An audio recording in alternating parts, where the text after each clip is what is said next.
রাজ্য সরকারের যা মনোভাব তাতে দাগিদের এবারের তালিকাও পুরোপুরি ত্রুটিমুক্ত হবে কিনা তা নিয়েও সন্দেহ থাকছে। ঘণ্টাখানেক সঙ্গে সুমন অনুষ্ঠানে এসে মন্তব্য করেছেন আইনজীবী ফিরদৌস শামীম। সুপ্রিম কোর্টের স্পষ্ট নির্দেশ 7 দিনের মধ্যে প্রকাশ করতে হবে চিহ্নিত দাগিদের তালিকা। যদি একজন দাগি শিক্ষক বা শিক্ষিকাও পরীক্ষায় বসে কিংবা দাগিদের তালিকায় যদি কোনো গড়মিল হয় তাহলে আবার সিবিআই তদন্তের নির্দেশ দেবে সুপ্রিম কোর্ট। বারবার বলা সত্ত্বেও সুপ্রিম কোর্ট এই প্রথমবার বলছে না দাগিদের তালিকা কেন প্রকাশ করা হয়নি। এই মন্ত্রীদের প্রার্থীদের নামগুলো বা টাকা দিয়ে যারা চাকরি কিনেছেন সেই শিক্ষকদের নামগুলো সামনে এসে যাবেই বলে কি এই দাগিদের তালিকা ইচ্ছাকৃতভাবে এতদিন প্রকাশ করা হয়নি? ফিরদৌস, নির্দেশ আগেই দিয়েছিলেন যে দাগিদের কাছ থেকে টাকা ফেরত নিতে হবে। আজকে যে নির্দেশ সেই নির্দেশে চাইলে আমি ওই 3টে লাইন পড়ে দিতে পারি, জাস্ট পড়ে দিই।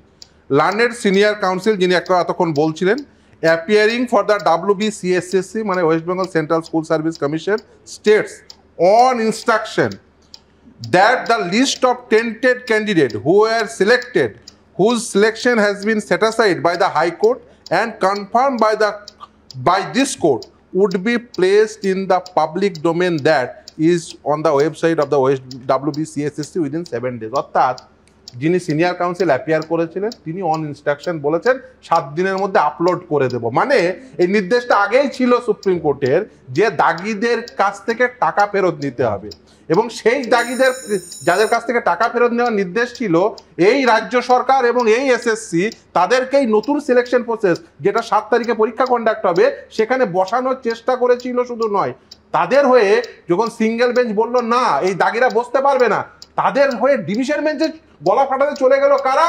এই যাকে দেখছেন স্টেটমেন্ট দিতে সেই তৃণমূল সাংসদ, তিনি বললেন যে না এটা ডাবল জিওপার্ডি, এতে 2বার শাস্তি দেওয়া হচ্ছে, এদের পরীক্ষায় বসতে দিতে হবে। নতুন তালিকা যেটা তৈরি হবে না সেই তালিকাও ত্রুটিযুক্ত তালিকা তৈরি। কেন বলছো এত বড় কথা? আমি আবার ঘুরে ফিরে আরেকটা সিবিআই তদন্ত একদম বিশ্বাস করি, দৃঢ়ভাবে বিশ্বাস করি, এবং সেটা বিশ্বাস করি তার ভিত্তি আছে বলেই করি। তার কারণ হচ্ছে এরা তালিকাটা তো প্রকাশ করতে চাননি এই কারণেই যে এই তালিকা প্রকাশ হয়ে গেলে আসলে তো অনেকটা অংশ বাদ চলে যাবেন, সেই অনেকটা অংশ বাদ যাওয়া থেকে যতটা অংশ বাঁচিয়ে নেওয়া যায় সেই জন্যই টেন্টেড ক্যান্ডিডেটদের লিস্ট প্রকাশ করেননি। উল্টে তারা চেষ্টা করেছেন বারবার সেই সমস্ত টেন্টেড অর্থাৎ দাগি ক্যান্ডিডেটদের যাতে নতুন নিয়োগ প্রক্রিয়ায় বসিয়ে তাদের আবার ঘুরপথে চাকরি দেওয়া যায়। অতিরিক্ত শূন্যপদ তৈরি থেকে ওএমআর নষ্টের নিয়ম বদল। রাজ্য সরকারের একের পর এক সিদ্ধান্তে বিরোধীরা বারবার প্রশ্ন তুলেছে এসব কি দাগিদের বাঁচানোর চেষ্টা? এমনকি নতুন করে পরীক্ষার জন্য যে বিজ্ঞপ্তি এসএসসি জারি করে তাতেও কোথাও স্পষ্ট করে বলা হয়নি যে দাগিরা পরীক্ষায় বসতে পারবে না। শেষমেশ নিয়োগ প্রক্রিয়া থেকে দাগিদের বাদ রাখতে নির্দেশ দিতে হয়েছে আদালতকে, যা মনে করিয়ে এবার প্রশ্ন তুলল সর্বোচ্চ আদালত। বৃহস্পতিবার স্কুল সার্ভিস কমিশনের আইনজীবীর উদ্দেশ্যে সুপ্রিম কোর্টের বিচারপতিরা প্রশ্ন তুললেন, নতুন নিয়োগে দাগিদের সুযোগ দেওয়ার ছাড়পত্র চেয়ে কলকাতা হাইকোর্টে গেছিলেন কেন?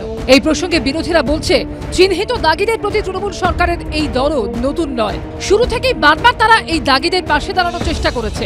এর শুরুটা হয়েছিল বিতর্কিত অতিরিক্ত শূন্যপদের সিদ্ধান্ত থেকে, জানিয়ে কলকাতা হাইকোর্টের ডিভিশন বেঞ্চ সিবিআই তদন্তের নির্দেশ অবধি দিয়েছিল। পরে অবশ্য সুপ্রিম কোর্টের তৎকালীন প্রধান বিচারপতির বেঞ্চ জানিয়ে দেয় এ ব্যাপারে আদালতের হস্তক্ষেপের প্রয়োজন নেই। তৃণমূল দাগিদের বাঁচাতে চাইছে কিনা এই প্রশ্ন ফের ওঠে ওএমআর নষ্টের সিদ্ধান্তে। আগে যেখানে 3 বছর খাতা সংরক্ষণের নিয়ম ছিল সেখানে 2016 সালে ওএমআর সংরক্ষণের সময় কমিয়ে করা হয় 1 বছর।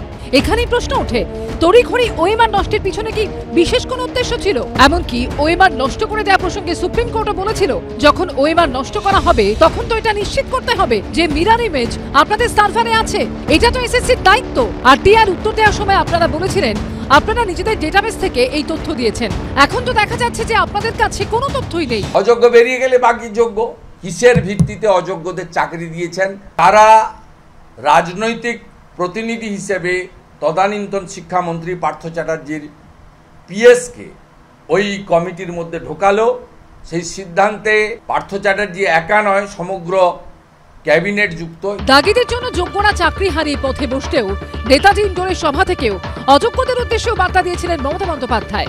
আগে যোগ্যদেরটা হয়ে যাক, বাদ বাকি যারা থাকবেন যাদের অযোগ্য বলা হচ্ছে তাদের বিরুদ্ধে কি কি এভিডেন্স আছে আমি দেখব। নতুন করে পরীক্ষার জন্য যে বিজ্ঞপ্তি এসএসসি জারি করে তাতেও কোথাও স্পষ্ট করে বলা হয়নি যে দাগিরা পরীক্ষায় বসতে পারবে না, বরং পরীক্ষা বিধিতে একাডেমিক পারফরমেন্সের গুরুত্ব হ্রাস করা হয় আর শিক্ষকতার অভিজ্ঞতার জন্য 10 নম্বর ধার্য করা হয়। যা নিয়েও প্রশ্ন ওঠে। কলকাতা হাইকোর্টে মামলা হলে স্কুল সার্ভিস কমিশনের আইনজীবী কল্যাণ বন্দ্যোপাধ্যায় কার্যত দাগিদের পাশে দাঁড়িয়ে প্রশ্ন তোলেন, কারো দোষ প্রমাণ হয়েছে, কোন আইনে এদের আটকানো হবে? যদিও সিঙ্গেল বেঞ্চ এবং তারপর ডিভিশন বেঞ্চ নির্দেশ দেয় চিহ্নিত দাগিদের বাদ দিয়ে করতে হবে 2025-এর নিয়োগ প্রক্রিয়া। মামলা সুপ্রিম কোর্টে গেলে সর্বোচ্চ আদালতে পরিষ্কার জানিয়ে দেয় যাদের ওএমআর শিটে কারচুপির অভিযোগ উঠেছে তারা নতুন নিয়োগ প্রক্রিয়ায় অংশ নিতে পারবেন না। খালি বাঁদরামি করছে, বাঁদরামি আর যুবকদের ভবিষ্যতে ছিনিমিনি খেলছে। সব তালিকা আছে, এই যে দেখছেন না জীবন কৃষ্ণ, এই তালিকা তৈরির নেতা, সরকারের কাছে সব তথ্য আছে। কারা টেন্টেড আনটেন্টেড সেই লিস্ট সিবিআই বলে দিতে পারতো। প্রসঙ্গটা তা উঠছেই যে সিবিআই কি নিজের দায়িত্ব এড়িয়ে গেছে না নিজেরা পারেনি। অবশেষে 7 দিনের মধ্যে দাগিদের নামের তালিকা প্রকাশের নির্দেশ দিল সুপ্রিম কোর্ট। বিজেন্দ্র সিংহ, উজ্জ্বল মুখোপাধ্যায় ও ঝিরাম করঞ্জয়া রিপোর্ট, এবিপি আনন্দ।